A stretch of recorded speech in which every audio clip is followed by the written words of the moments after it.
ఎప్పుడైనా ఒకళ్ళ చెరువు పోద్దు నాన్న, బల్లెకి పోయి మంచిగా కూర్చొని చదువుకోవాలి. ఆడొస్తే వాళ్ళ అమ్మ నాన్నకు చెప్తాము, టీచర్కి చెప్పాలి. ఎందుకంటే కొట్లాటలు మంచివి కావు. ఎప్పుడైనా కానీ బట్టలు ఉతకాలి, ఇట్లా మడత చేసుకోవాలి.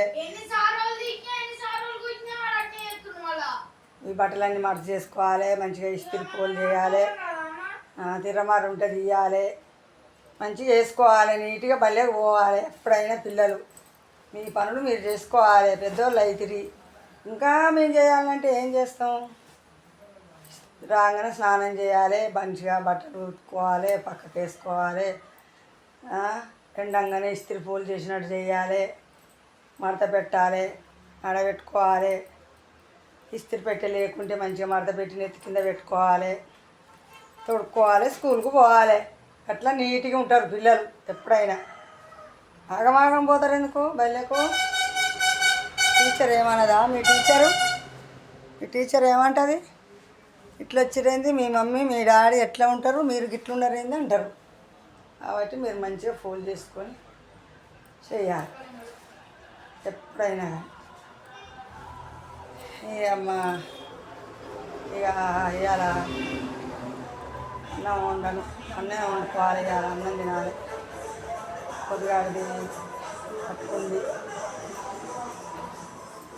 ఇంకో రోజు రొట్టె తింటే పడతలేదు. అన్నం వండుకోవాలి మంచిగా, వండుకొని తిని నిద్ర ఎందుకో పొద్దున్న దాకా నిద్ర వస్తూనే లేదు. కూర్చొని నిద్ర వస్తలేదు, ఏం వస్తలేదు. బతుకు బాట బడి అంటే బతుకు బాట. విన్నారా? బతుకు బాట నేర్చుకోవాలి. బడి ఎందుకు ఉంది? బతుకు బాట నేర్పడానికే ఉంది. కాబట్టి బతుకు బాట నేర్చుకోవాలి మీరు ఎప్పుడైనా కానీ. అది ఊరికే బోడవలు పెట్టుకున్నాడు, పంచాయతీ పెట్టుకున్నాడు అట్లా చేయొద్దు. మంచిగా ఉండాలి. స్కూల్కి రావాలి, స్నానం చేయాలి, అన్నం తినాలి, నీట్గా బట్టలు వేసుకొని స్నానం చేసి బట్టలు వేసుకొని అన్నం తిని ఇక ఒక 10 నిమిషాలు ఆడుకొని అప్పుడు నీట్గా బయటకు పోయి హోంవర్క్ మీద కూర్చోవాలి, చదువుకోవాలి.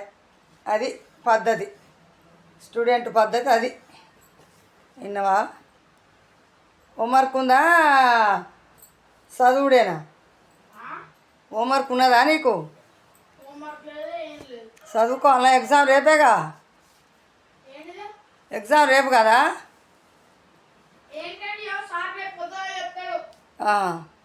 ఎన్ని గంటలకు పోవాలి స్కూల్కి? ఎన్ని గంటలకు పోవాలి స్కూల్కు? రోజు పోయిన టైమే కదా. అట్లా పోయి చదువుకో మంచిగా.